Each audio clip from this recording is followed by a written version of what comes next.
Thank you for having me. I'm going to be sweating like an animal in just a minute. So catch me at the beginning when I'm dry. It is so nice to be in this retrograde right-wing hellscape. This is my second time in Hungary, and both times I've had exactly the same reaction. The first reaction, if I'm being honest, is the food is amazing. The second reaction is I have no hope in this lifetime of speaking Hungarian, but I admire it. And the third reaction is this does not seem like a right-wing hellscape to me at all. It actually seems very much like the country that I grew up in. It seems like America circa 1985, where there's a big bulk of normal people who aren't that interested in politics. Then you have people on both sides who are each making their case, and there's a vigorous public discussion about that, and people disagree, but they're not on the verge of shooting each other. It's all kind of normal. That's the way it seems to me. So if this qualifies as a dangerous, rogue, right-wing country, I'm thinking maybe the terms have changed a little bit since my childhood. And that leads me to the apology that I want to begin my remarks by giving you as an American. I'm 54, so I've watched my country for a long time, and I'm loyal to it. I will never leave. I don't have another passport. I love the United States. For all its flaws, as you do when you're from somewhere, it's like your own family. It's imperfect, but it's yours, and so you love it. And that's how I feel about the US. And so I'm not in the habit of apologizing for the United States. In fact, I don't think I ever have. But the behavior of the American ambassador to Hungary makes me want to apologize. It's disgusting and inexcusable. It's also so far from the norms of diplomacy in my country that it's hard for me to believe that David Pressman is actually doing what he's doing. And I say that as someone who spent his life, 35 years in Washington. I'm the son of a diplomat. So I have a maybe better than average sense of what diplomacy is. Diplomacy is a pretty simple concept. It's the business of, often the art of, convincing other countries to take your side on matters that help you. And the entire premise behind diplomacy is countries are different. They're not all the same. They have different languages and histories and religions and cultures, and they're hard to understand. And that's why you hire people who can understand them, who speak the language, who are on some level sympathetic maybe, and then you send those people to the other country to try to convince that country, whether it's an ally or a potential ally or even an enemy, to take your side on an issue that helps you. That's the whole point of diplomacy, is to convince other nations to take your side. The point of diplomacy is not to hector other nations for its own sake, to show up in somebody else's country and scream at them because they're different from you, because they have a different history or language or religion or culture. That is the opposite of diplomacy. It does not serve the interests of the country that sent you. It harms them. And so for a creep like David Pressman, who was not a diplomat, who was a political activist and Biden donor, to show up in your country and lecture you about your culture and threaten you because you do things differently from the way they do things where he lives, hurts the United States and is a grave embarrassment to me as an American and an outrage to me as someone who pays his salary. It's disgusting. And I would say that even if I agreed with what he was saying, it's not simply that I agree with you and don't agree with David Pressman. It's that as an American, he's not serving my interests, he's hurting them. If he showed up, or a so-called diplomat from the Biden administration showed up in, say, Bahrain or Qatar or UAE or some important Gulf state and started lecturing them about how it's wrong to venerate a 7th century goat herder, I'm not a Muslim, but I would be gravely offended by that. Because it's not the business of the US government what you believe. It's not our job to tear down and assault your culture. It's the job of our diplomats to win you to our side, not to enrage you for no reason. And David Pressman is doing this not on behalf of the American people who do not share his views, and it's measurable in our public opinion polling. He's doing it on behalf of a tiny percentage of the American population, on behalf of an interest group, the Human Rights Campaign, carrying their water under the US flag paid by US taxpayers to this country to attack you because you have views he doesn't like. That never happened before. I don't think that's happened in my lifetime. Nobody from the State Department could get away with that. He'd be recalled immediately and scolded and fired, as David Pressman should be. So I just want to say I'm embarrassed that I share a country of birth with a man, with a villain like this. It's horrifying. And my advice, to the extent I would presume to give you advice on how to handle this, is just wait it out. Wait it out. The United States is in a place right now where this is not sustainable. You can't run a global empire based on the imposition of boutique sexual politics on countries that don't want them. The United States, I think, did a lot to liberate Hungary from the Soviets, from the Russians, and I'm proud of that. My father was involved in it. That's how I knew about Hungary, because my father visited Budapest 35 years ago when you were still under the yoke of the Soviets. And the purpose of American diplomacy in Eastern and Central Europe then was to help liberate the countries so they could run themselves. And the idea was you didn't want a foreign superpower telling you how to live, because that's the opposite of democracy, it's tyranny. And to wake up one morning 35 years later and see my own government engaged in exactly the same kind of tyranny. The Soviets told you you had to worship Lenin. The State Department tells you now you have to worship transvestites. It's not so different. It's a foreign power pushing its weird boutique religion on you, and it's wrong. You worship whatever you want, it's your country. And I just believe as a practical matter this can't continue, because that's not the basis for a successful empire. Everybody wants freedom. Everyone understands the concept of self-determination. If you go to people who are under a foreign yoke and you say, someday you can be free, they understand that. They want that. That's a product you can sell because everybody wants it. You show up in a country and you say, you know what, your boys really should be girls. You know, there's some percentage who will be excited by the prospect of never having grandchildren. But most people won't be excited by that. In fact, most people will say, but boys can't become girls. It's biologically impossible. Sex can be determined at the chromosomal level. We can dig up bones 300,000 years old and tell whether they were male or female. There's no non-binary in science. You're insane. Go away. Most people don't want that product. And so if the purpose of your empire is selling something that nobody wants, you're not going to be in business for very long. And my hope is that the United States is in business for 1,000 years. I love the United States. It's my country. I was, to restate, born there and am never leaving, and I love my country. But the people who run it right now are dangerous and insane. And you can see that in the way they're treating your country, which even if you don't like the values of the majority of Hungarians, even if you reject the Hungarian constitution as Christocentric and think that Viktor Orbán is a bad guy, and you hate goulash, even if everything about Hungary is repugnant to you, if you're the United States, you're still not going to spend a lot of time hassling Hungary because Hungary isn't hassling anybody else. Hungarians have views, your government has views, and even if you disagree with them, you must acknowledge that Hungary is not exporting their views to anybody else. You're not rolling across the border to reclaim territory you lost after the First World War. That could happen, but it's not happening now anyway. Transylvania is safe in Romanian hands at the moment. But it's true. This is not an expansionist power.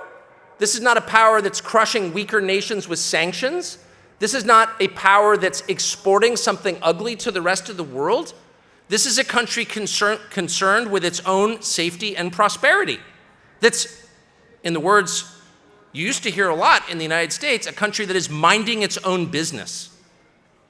And so even if you disagree, which for the record I do not, but even if I did, and I ran the State Department, I would say, you know, let's take a pass on Hungary. We've got bigger problems. But they can't. They hate Hungary. And they hate it not because of what it's done, but because of what it is. It's a Christian country, and they hate that. And that's the truth. And nobody wants to say it, but it's true. And it's not a particularly provocative Christian country. I don't think most Hungarians go to church. It's not a theocracy. You're not required to believe in the catechism to live here. It's nothing like that. It's a soft Christian country, the softest ever. 300 years ago, people would look at modern Hungary and say, that's not a Christian country. But by modern standards, it's one of the last countries that identifies as a nation built on Christian precepts. Again, not imposing them on anyone else, but that is enough to incite our policymakers in the United States. And that is exactly why they hate Russia, by the way. I'm not a fan of Russia. And if I was, I wouldn't admit it to a Hungarian audience. When I hear Orbán described as a Putin suck-up, I think, really? That image of Orbán being pushed against a police car with a baton to his neck by Soviet-backed policemen comes to mind. Yeah, he's probably not pro-Russian, just guessing. But why do they make that charge? Well, because one thing that Russia and Hungary have in common is a big part of the population identify as Christians. Now, why would that be provocative? A huge part of Malaysians identify as Muslim. Fine with me. But it's not fine with Washington at all. It's deeply offensive to see that alive in Europe. And that is the core. It's not rational. This is happening on a gut level, but it is expressed through policy. Policies that I'm ashamed of that most Americans don't even know exist. The fact that Americans working in Hungary have to pay Hungarian and American taxes, one of the few countries in the world where that's true, that's punitive, that's punishment. And it's punishment for your constitution and for your attitudes. That is cultural imperialism. That's what we used to call it. The idea that the bigger country gets to impose its way of life on smaller countries, not convince them to adopt our way of life, not convince them to drink Coca-Cola because it tastes great, but force them. Convert or die. That was repugnant to Americans. That was the opposite of the American promise, which was this is all voluntary. Come to our side because you want to. We've got something better to offer you. We're not going to force you. We want you to come under your own free will. And that's no longer true.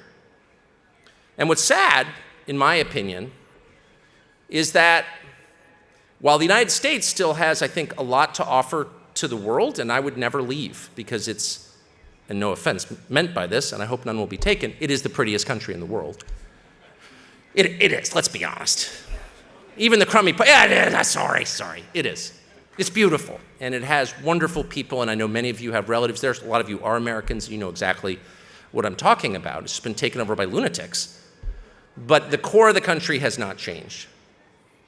But what's so interesting to me is that the people running the United States are no longer even pretending to offer a better life to the people who live there, which is a huge change. I mean, throughout the course of my life until fairly recently, we had people I voted for in office, people I would never vote for in office, but all of them made basically the same promise. Elect me, give me power, and I will make your life better. And here's how I'll do it. I never hear anybody make that case in the United States. And what they're offering is a world in which human flourishing is, if not impossible, very difficult.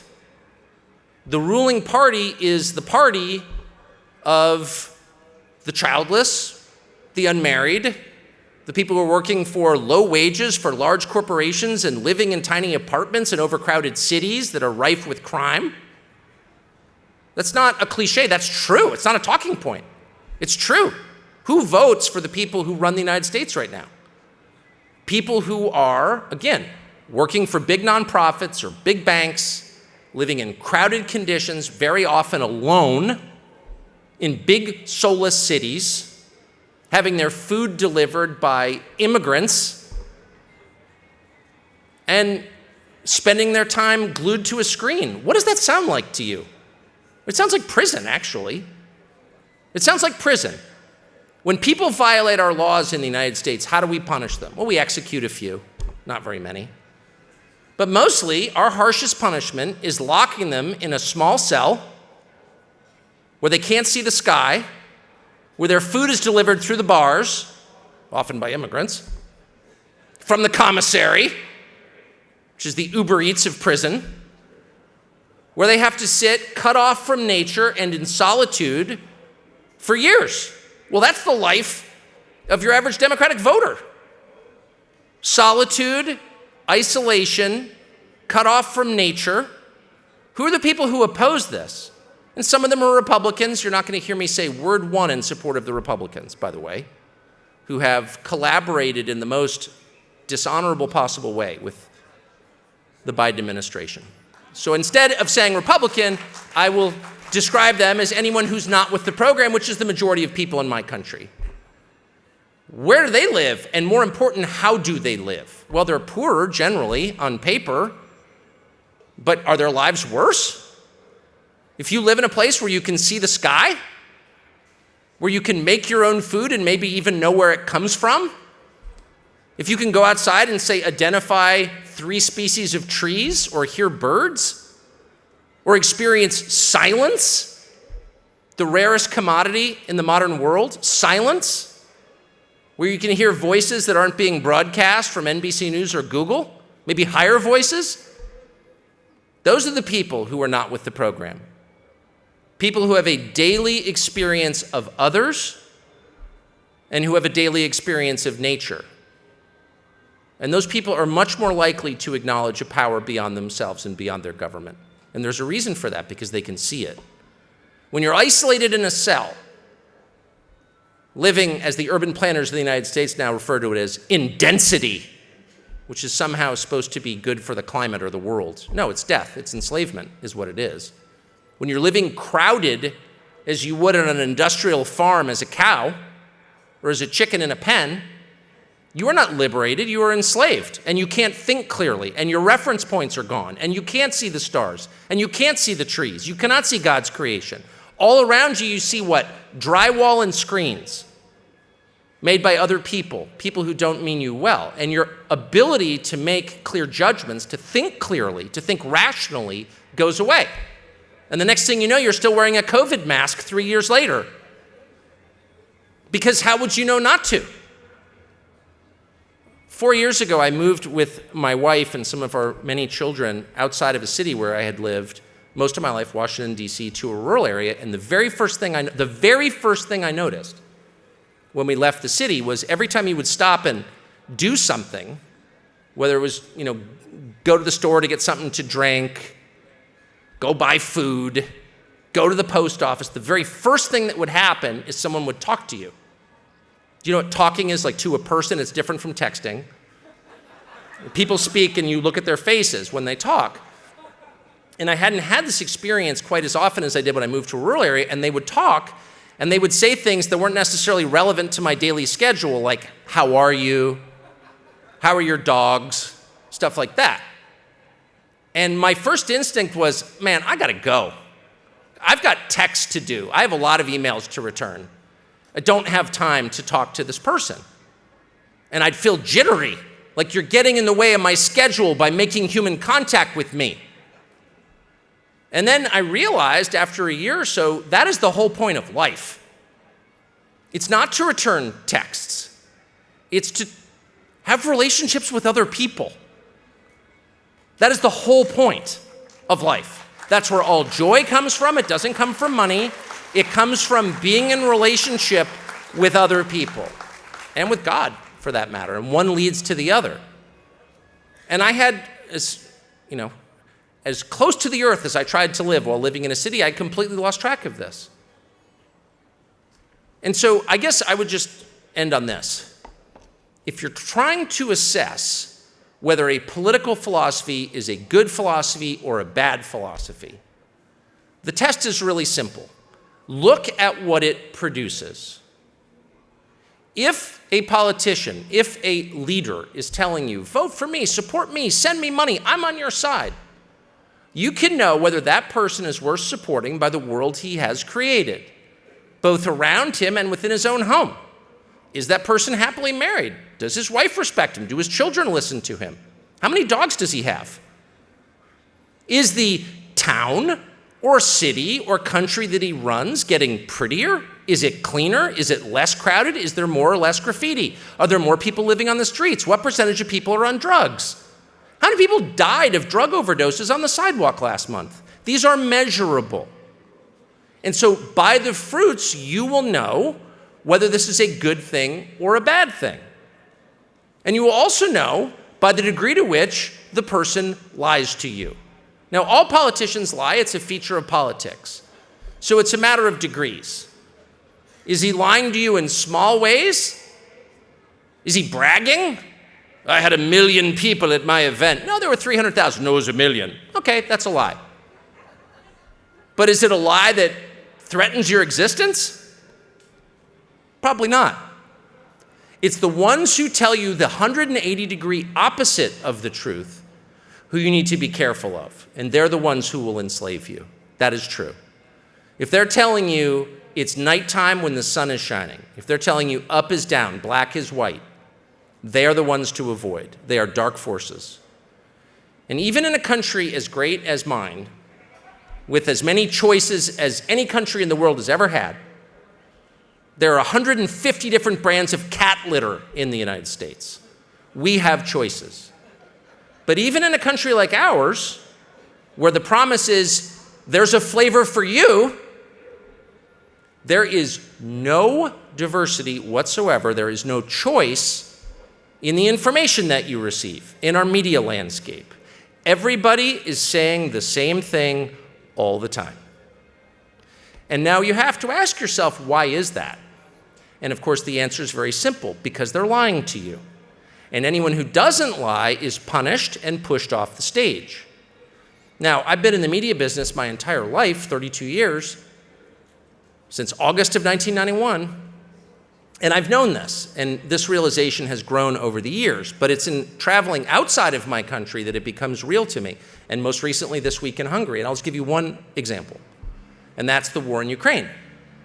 Now, I think decent people can have different views on the war. I have my opinions. You may disagree with me. I don't think that makes me a bad person or a servant of Putin, and I don't think your opinion makes you an idiot or a bad person either. I think it's totally fair to disagree. What I object to is lying about what the facts are. And in the United States right now, the overwhelming majority of the population believes that the Ukrainian army is this close to defeating the Russian army. And, again, I think it's totally fair to root for the Ukrainian army. I'm not attacking anybody. I'm sorry that Russia invaded Ukraine. I'm not taking the Russian position on this. I'm merely saying that the fact of what is actually happening, not what we wish would happen, but what is happening, is essential if we want to make up our minds about what to do next. And in the United States, virtually everyone I've ever met believes that Ukraine is winning. Now, if you think about this for a moment, here you have one country which has 100 million more people than the other country, and has much deeper military industrial capacity, can make more missiles, make more bullets, make more tanks than the other country. So over time, the bigger country is almost certain to win, correct? This is a physics principle. Right. It's not a statement of allegiance. You're not a shill for somebody for acknowledging that. If we're wrestling and you outweigh me by 100 pounds, you're probably going to win because you're bigger. That's a fact. And yet, my country, a nation of 350 million people, has been told exactly the opposite for 1.5 years for ideological reasons, as a function of propaganda. It is lying. And the scary thing is that otherwise very smart people believe it, even though you can still, and this may change, go on Wikipedia in the United States and look up population numbers. How many people live in Russia? How many people live in Ukraine? Oh, one outweighs the other by 100 million people. That's probably going to win. Maybe we should force a peace or whatever, or adjust our expectations accordingly. But no. And it's funny, I showed up here in Budapest a couple of days ago, and I've talked to a bunch of different people and eaten like maybe 27 different meals. Gain a lot of weight in your country, I got to be honest. That's not a criticism, just a fact. And I've asked every person, back where I come from, the most informed, the most technologically superior nation in the history of man, the only country to put a human being on the surface of the moon.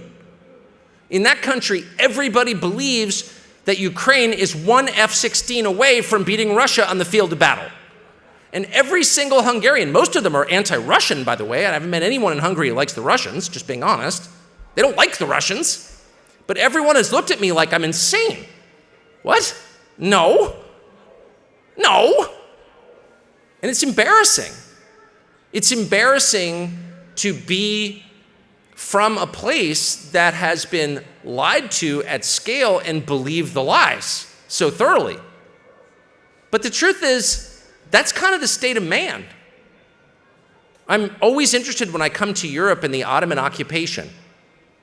And what's amazing to me is these countries went from Muslim to Christian in like one day, the day the siege ended. And you're like, you think to yourself, well, did all these people convert in one day? And not all of them, but yeah, most of them did. Because the deep truth, which no one wants to admit, is that leadership matters. When you have wise leaders who articulate clear goals and whose ideas are rooted in reality, physical reality, and unchanging human nature, those leaders will have happy, prosperous countries. And when you have leaders who have poison ideas that are rooted in anti-human, anti-theological ideology, when they get some crackpot idea like Marxism or neoliberalism or trannyism or whatever the ism is, those leaders will lead their countries to destruction.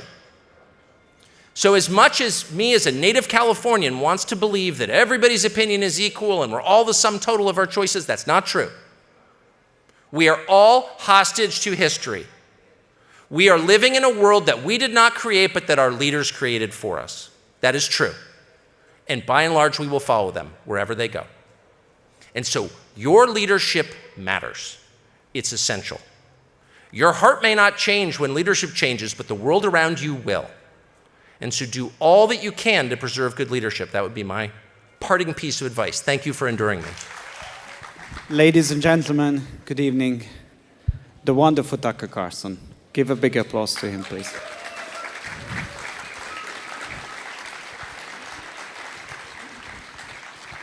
It was great. It was really great what you were saying. I don't remember a single word, but thank you.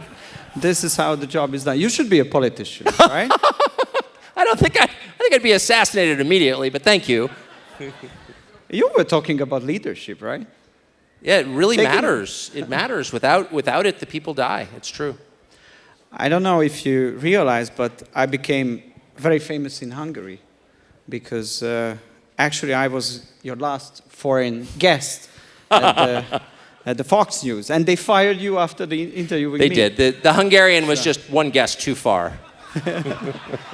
Here in Hungary, everybody thinks that they fired you because of me. Trust me, I have no idea why I got fired. It may have been you. I would not be totally surprised. Oh, sorry, my colleagues are just saying that the last foreign guest was a Canadian, not me. That doesn't really count. Yeah. You have to see. You have to believe in your own country to be identified as a foreigner.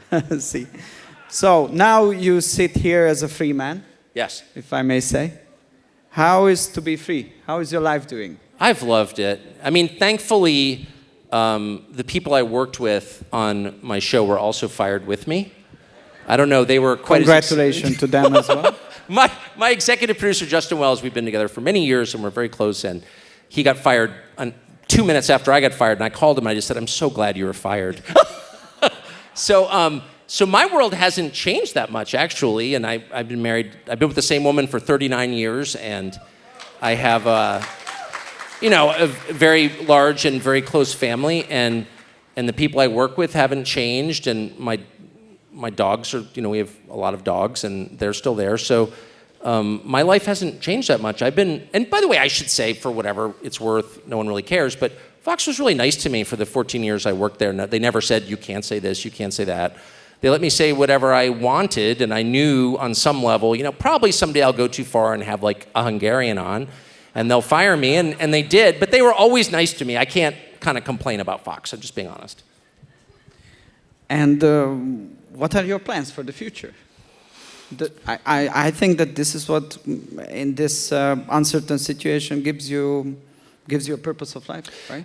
I would say two things. One, this is the third time I've been fired as an adult, and I would really recommend it to anybody. I think it's... What was the first two?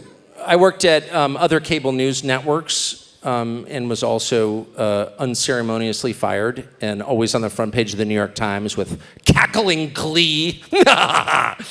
But it's great to get fired because it keeps you from being a truly horrible person. I mean, we're all sort of horrible people because we're people.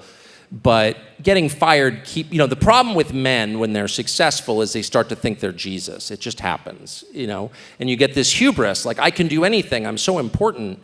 And getting fired reminds you that, no, you're just like everybody else. You're kind of a ridiculous person, and in the end, you'll die alone and terrified like every other human being from the beginning of time. And like, you're just like everybody else. And stop that. And that's a really good thing to learn about yourself. Being humiliated is the greatest learning. In fact, I will say it's not the greatest learning experience. It's the only learning experience, at least for men. Now, I can just speak because I'm a man.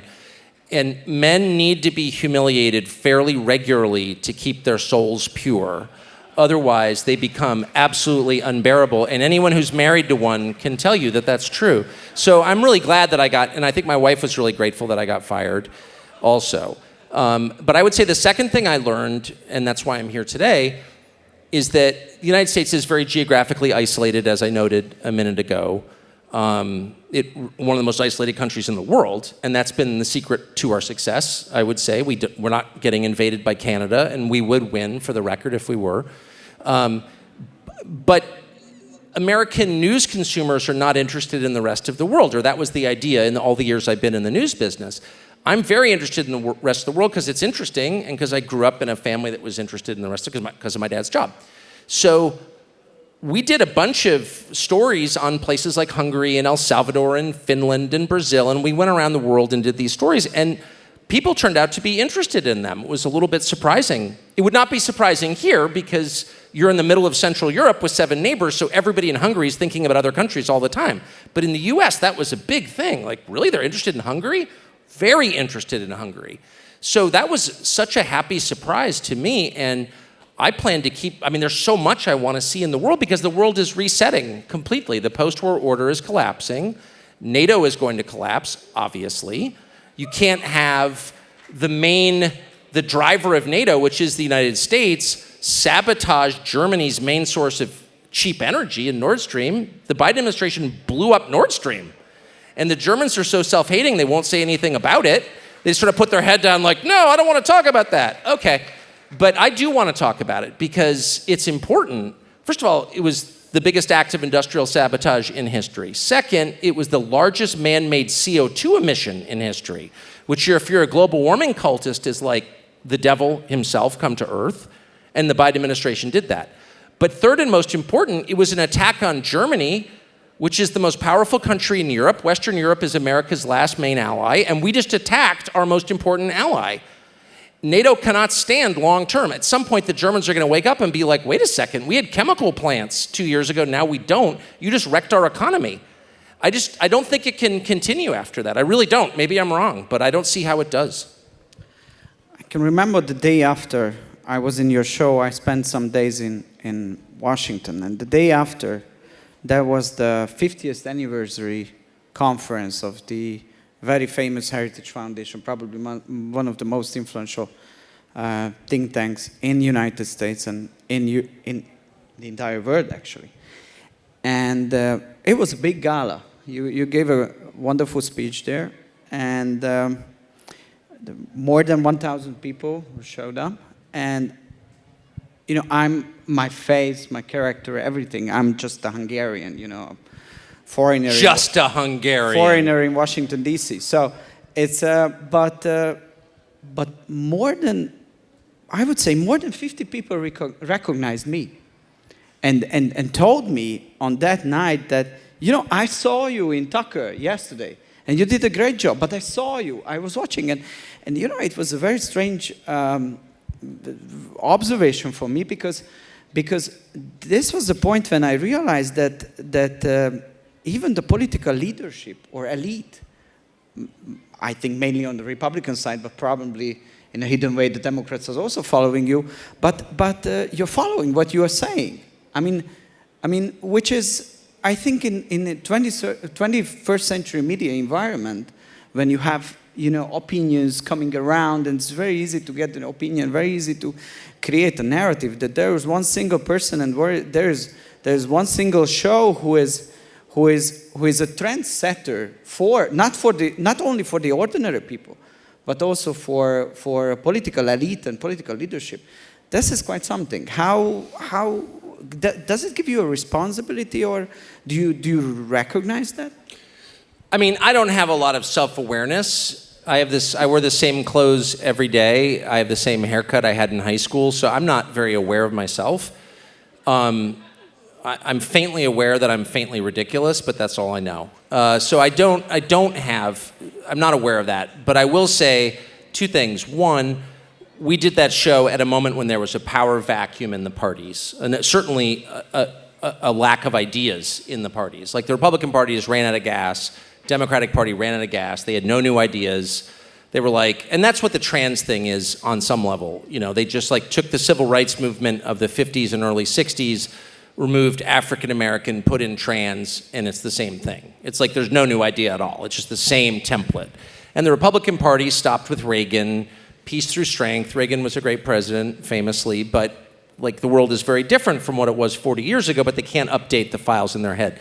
So our contribution was just to try and think a little bit differently about it. I would say in your specific case, one of the reasons that so many people recognized you is because Hungary really is an inspiration to a lot of Americans. Not because it's radical, but because it's not. It's interesting. So there are revolutions all over the world all the time. My country, thank heaven, has been immune from that for 250 years, but there are always revolutions, and they always promise utopia, and they always fail to deliver. Hungary is so inspiring because it's doing the opposite. It's not a revolution, but it's also not a counter-revolution.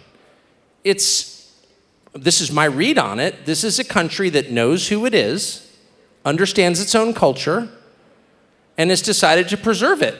Not through any radical means, not through gunfire. I mean, just as an outsider, one of the things that instantly strikes me is that Hungary is at the center of the conversation in think tanks all around Washington. How do we stop Hungary? How can we get US taxpayers to send more money to Hungary to stop Orbán?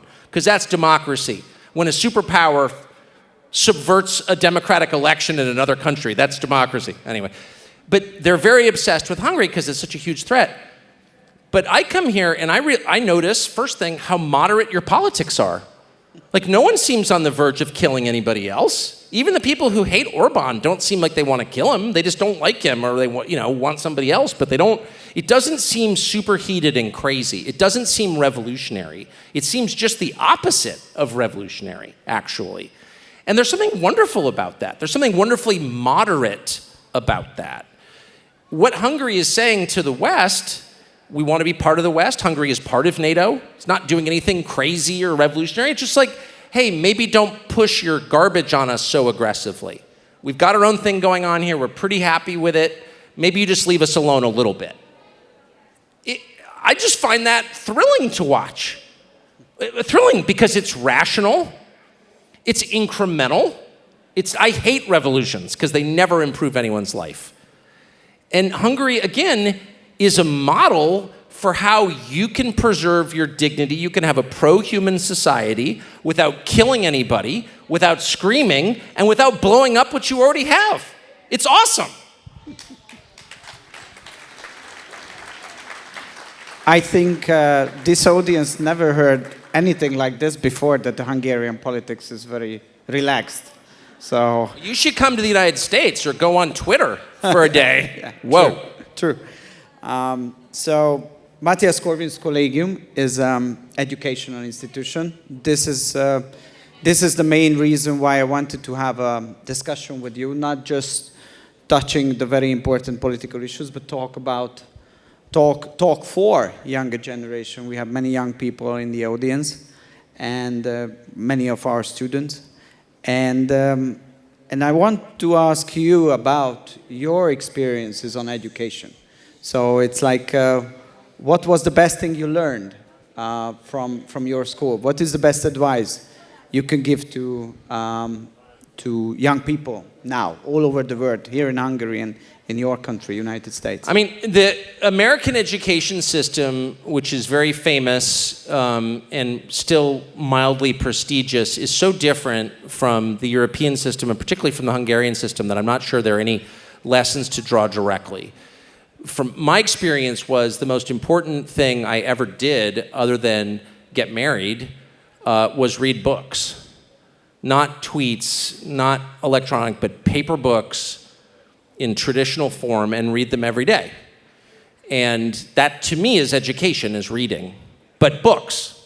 My father, who is a self-educated person, entirely self-educated person, but a deep intellectual and was, smartest man I've ever known, his most acid, his most biting insult to people who presumed to be intellectuals always was that he would always say, he reads magazines.